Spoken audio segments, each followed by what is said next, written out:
My son stood in my living room and watched, while his wife told my wife of 38 years to sign over our home or face consequences she wouldn't like. I came home 3 days later to find Carol barely conscious on our bedroom floor, dehydrated, bruised from trying to force a door that wouldn't open. She used the last of her voice to tell me 4 words that rearranged everything I thought I understood about family. Kyle did this. I spent the next 3 weeks making sure my son and his wife lost every single thing they had spent years positioning themselves to steal. I need to go back about 8 months.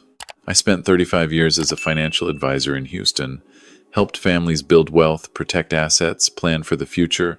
I understood money the way some people understand weather, not just the surface conditions, but the pressure systems building beneath them. When I retired at 62, Carol and I had a paid-off house in Katy, a solid portfolio, and what I believed was a functional relationship with our son. Kyle was 34, worked in commercial real estate, and had married Vanessa 3 years earlier. I'd had reservations about Vanessa from the beginning, not because of anything I could name precisely, more like reading a balance sheet and sensing something was being hidden in the footnotes. The first loan request came 6 weeks after their wedding. Kyle needed $17,000 for a business opportunity he described as time-sensitive. I asked for details. He deflected. Vanessa stepped in with polished language about market windows and first-mover advantage. I wrote the check because he was my son and because I believed he'd turn it around. He didn't. 6 months later, a quiet conversation over the phone. The opportunity hadn't materialized. He was sorry. He'd pay me back when things stabilized. They never stabilized.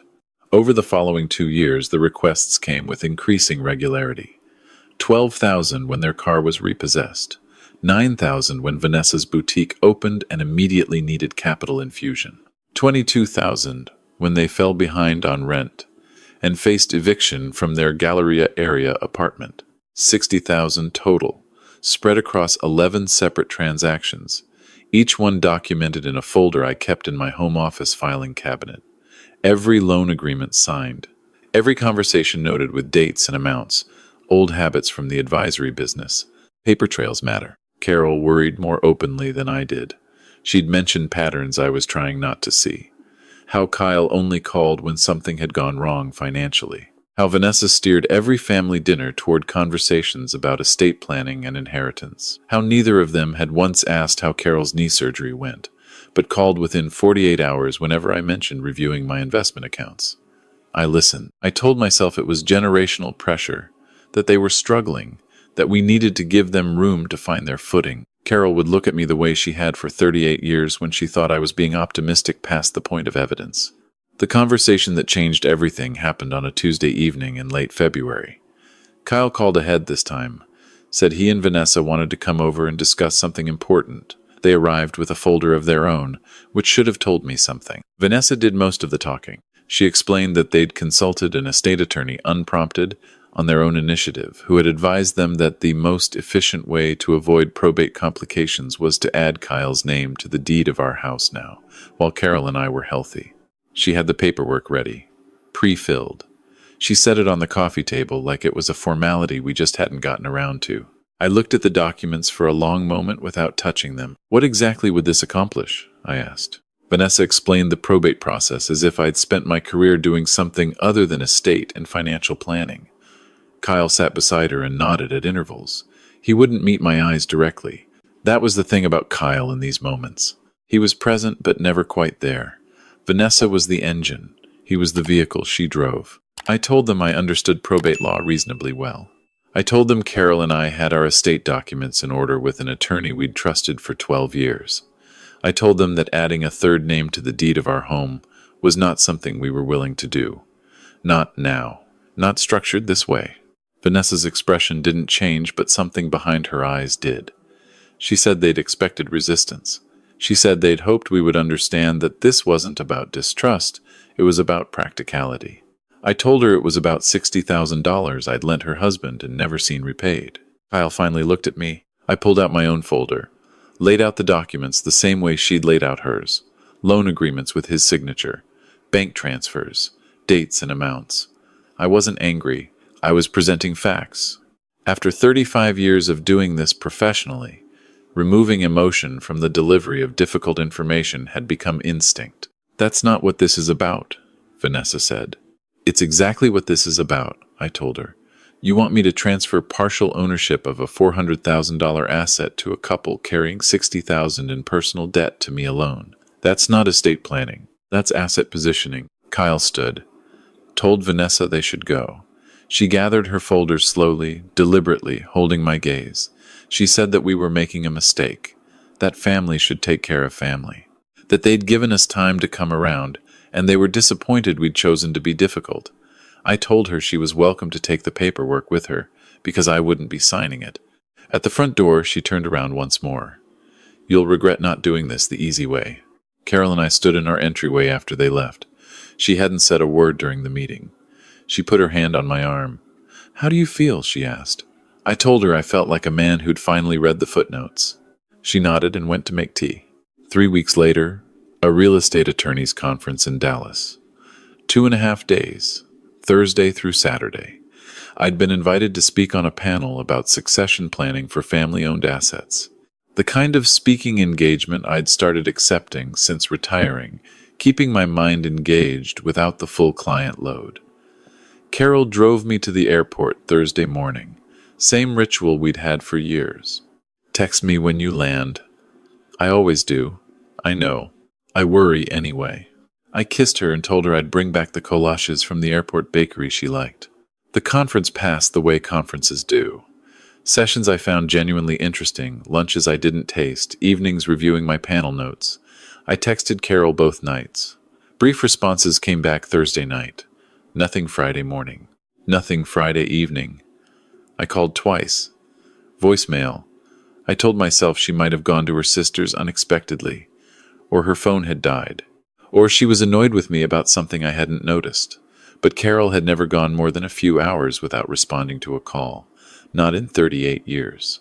I modified my Saturday flights. Got an earlier connection out of Dallas at 6:15 in the morning instead of the afternoon flight I'd booked. Paid the change fee without hesitating. Something in my chest had been tightening since Friday afternoon and I needed to move. I pulled into our driveway at 10:47 Saturday morning. Carol's car was in the garage. The mail from Thursday and Friday was still in the box at the street, including a catalog she would have brought in immediately. The porch light was on, in full daylight. I unlocked the front door and walked through the house, calling her name. Kitchen empty, coffee maker clean and dry, no dishes in the sink. Living room untouched. I moved faster through the hallway. The guest bathroom door was open. The door to my home office was open. The door to our master bedroom was closed. I tried the handle. It didn't move. I punched the code into the smart lock keypad on the doorframe. Kyle had installed it 4 months ago as a Christmas gift, said it was for our security, that we could lock the bedroom remotely if we were traveling and wanted to protect valuables. I'd thought it was a thoughtful gift. I entered the code. The lock cycled. I pushed the door open. Carol was on the floor between the bed and the window. She'd pulled blankets down from the mattress at some point.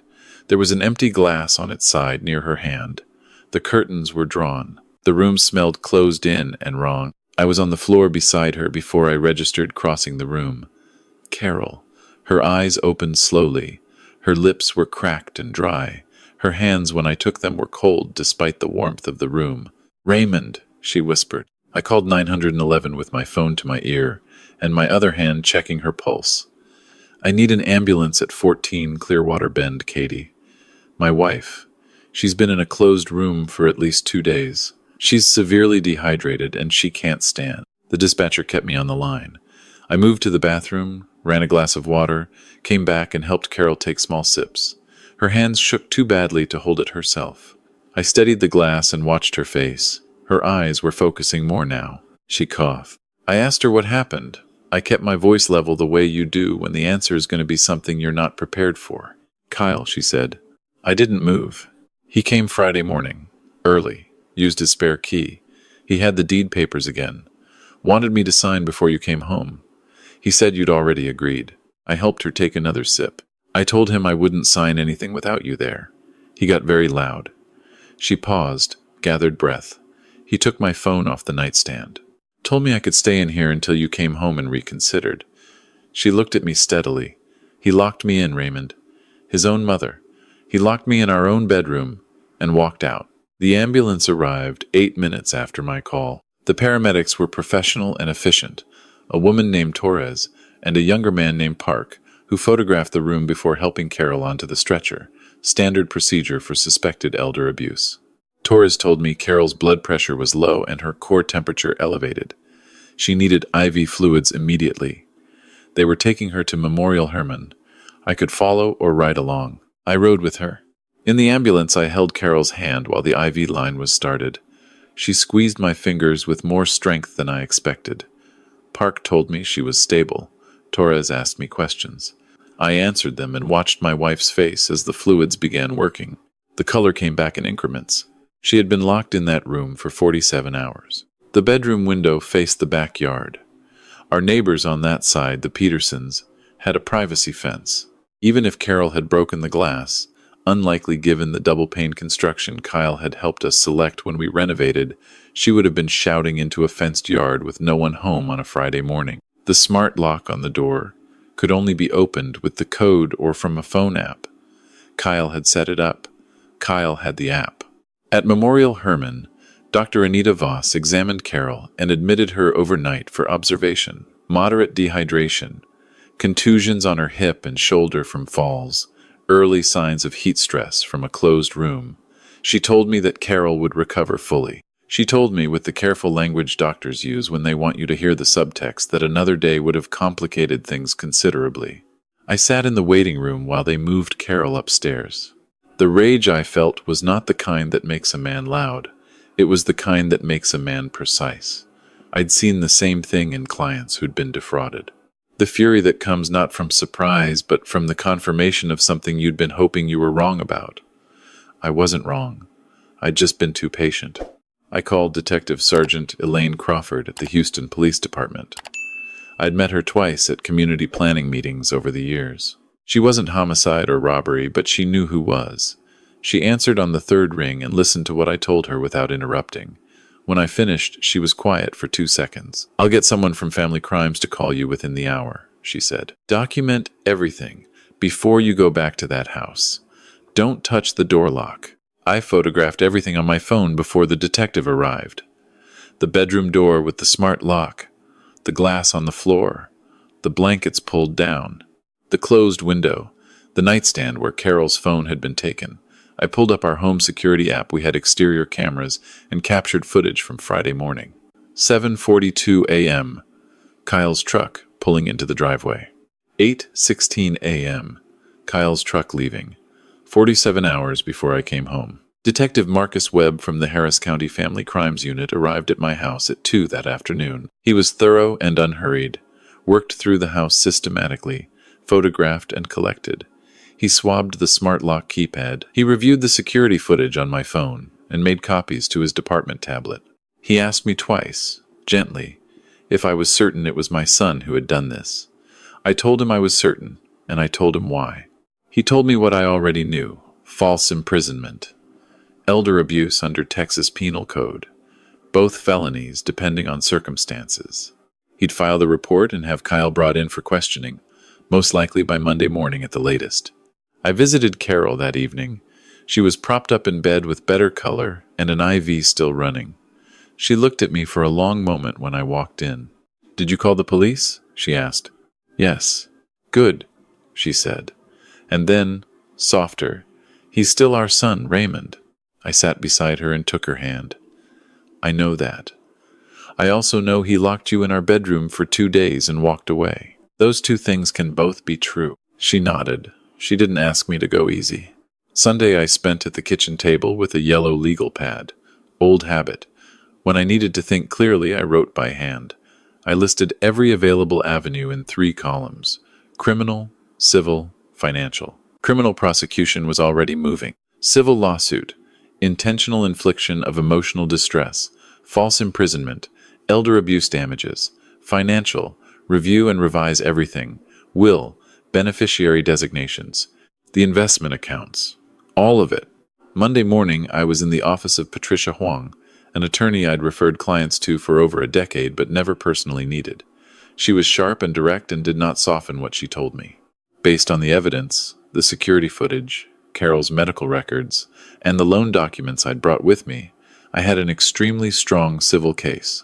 She suggested a demand of $140,000 medical costs, pain and suffering, damages, and told me the loan agreements alone constituted additional civil liability.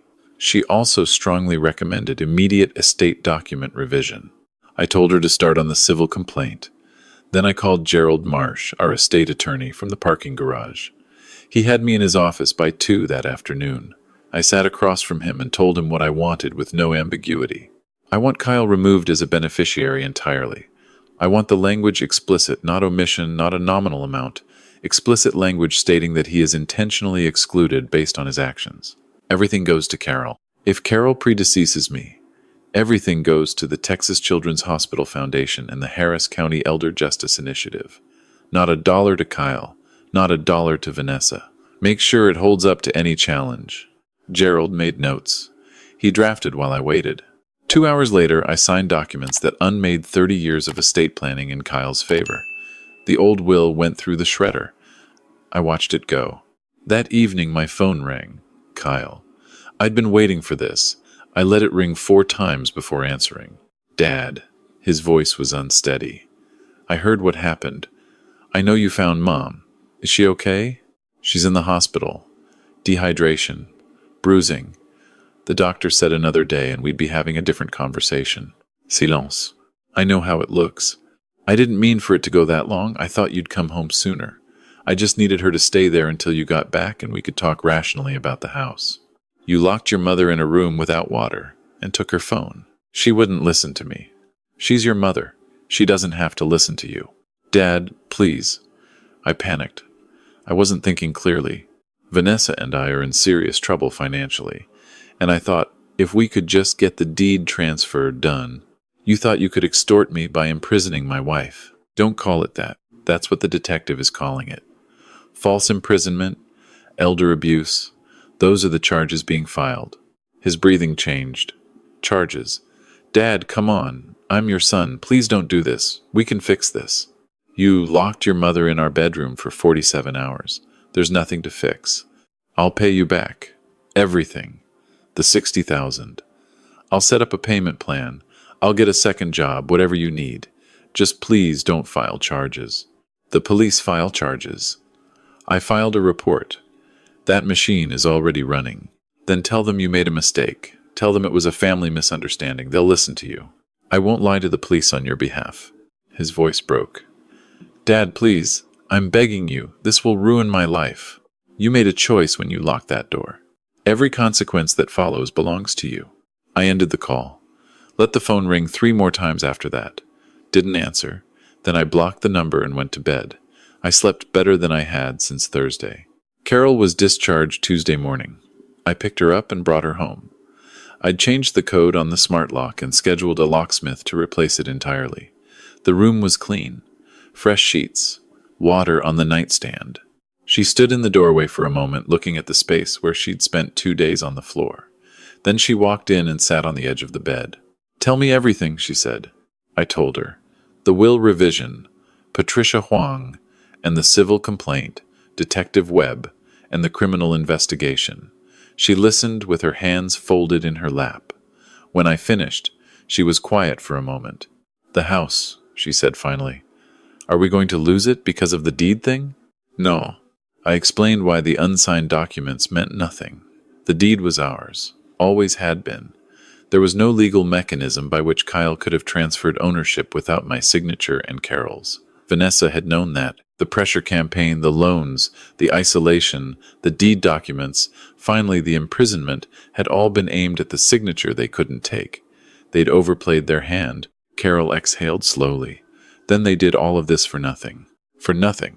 Tuesday evening, Vanessa called from an unknown number. I answered because I recognized the Houston area code pattern she'd used before. She was crying before she'd finished saying my name. Clark, please. She used my name incorrectly and didn't notice. We're going to lose everything. Kyle's going to be arrested. Please just drop this. It was a terrible mistake. He didn't mean to hurt her. Kyle locked my wife in a room for 2 days without water. Intentionally. With planning. He drove to our house, let himself in with a key I gave him in trust, took Carol's phone, locked the door using an app on his phone, and drove away. That is not a mistake. That is a sequence of deliberate choices. She was just supposed to call you. Kyle panicked. You weren't supposed to be gone so long.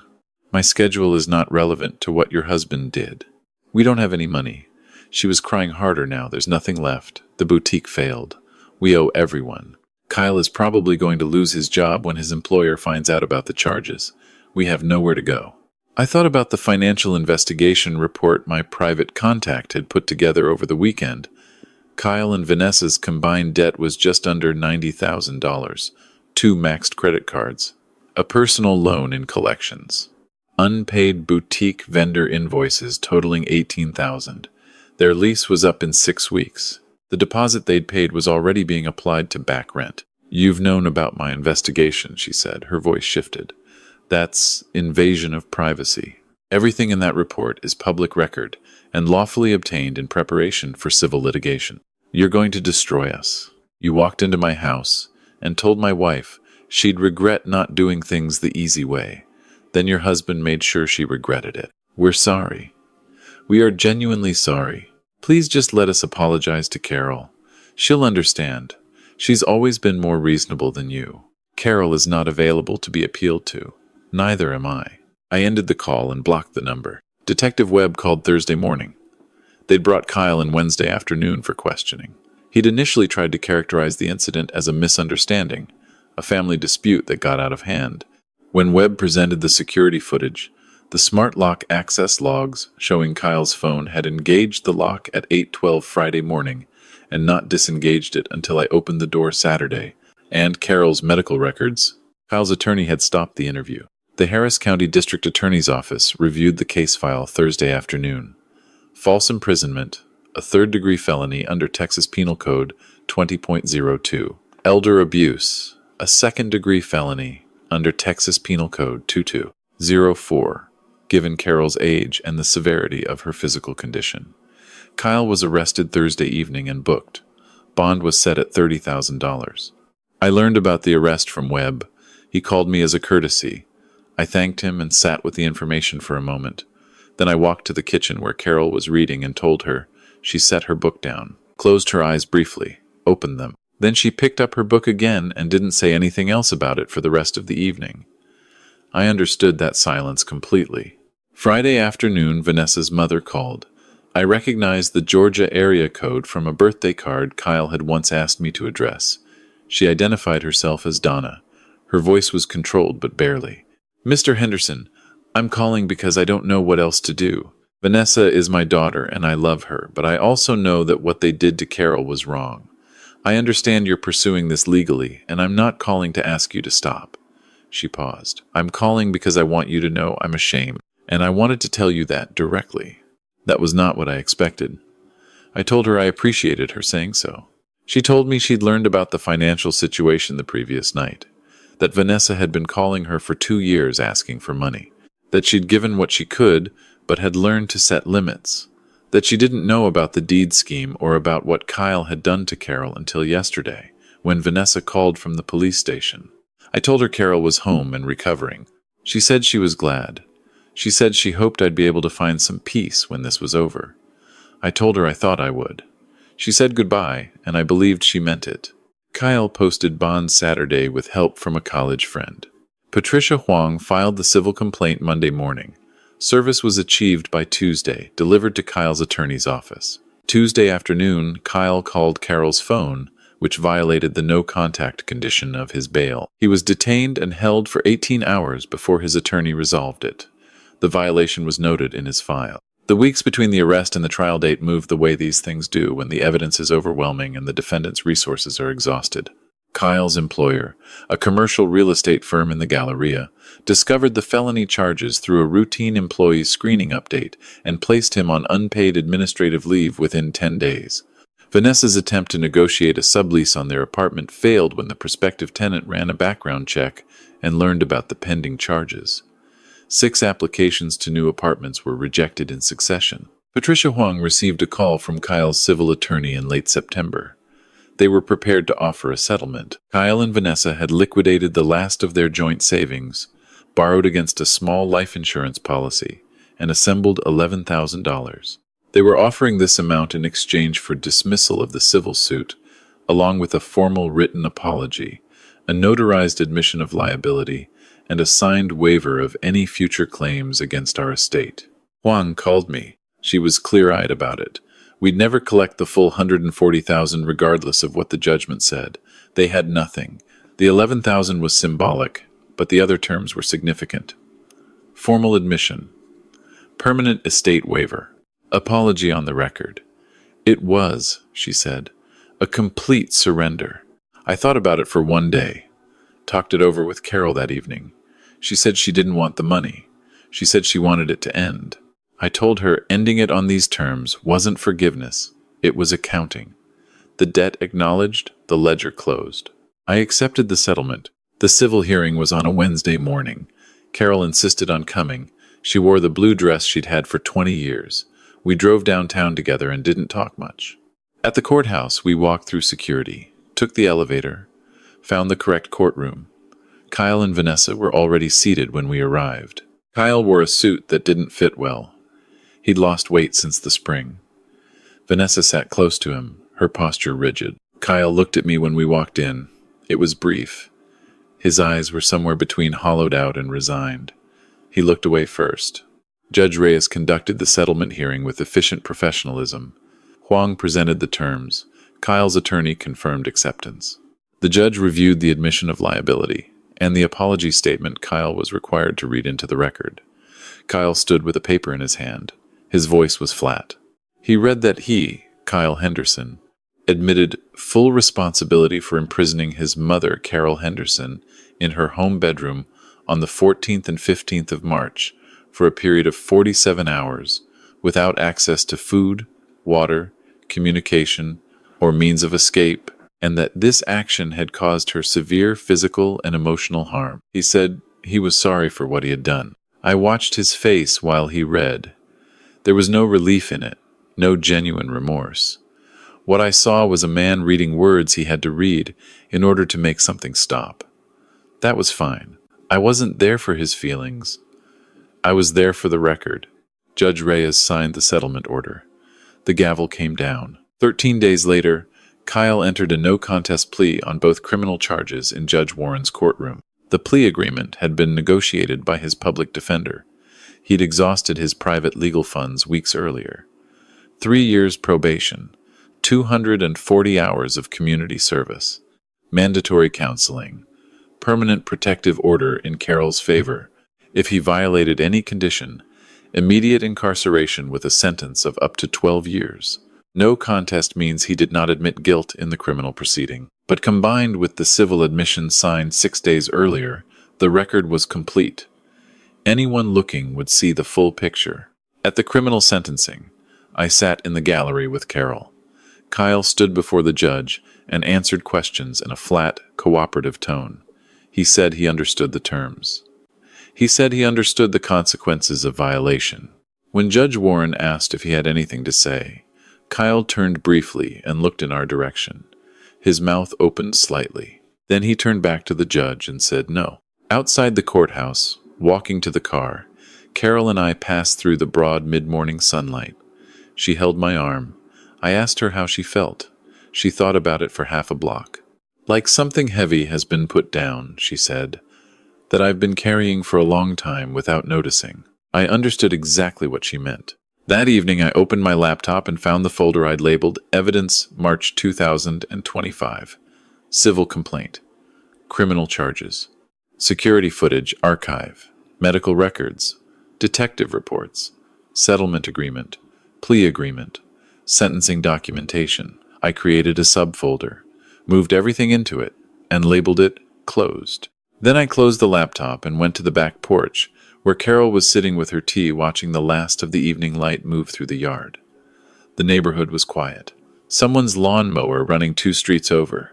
A cardinal working through the feeder Carol had maintained for 15 years. I sat beside her. We stayed there until the light was gone and the air turned cool. We talked about the things we'd been putting off planning. A trip to Oregon to see her sister. A kitchen renovation we'd discussed for years but never started. A weekend in Fredericksburg that neither of us had gotten around to booking. We didn't mention Kyle. We didn't need to. That account was settled. In 35 years of financial advisory work, I had told clients more times than I could count that the goal was not to let a bad investment define your portfolio. You document the loss. You close the position. You reallocate toward what still has value. Carol reached over and took my hand. The cardinal came back to the feeder, bright against the darkening yard. We had plenty of value left to work with. Before we continue, if this story resonated with you, please subscribe to the channel and let me know in the comments what time is it where you are right now and what would you have done differently.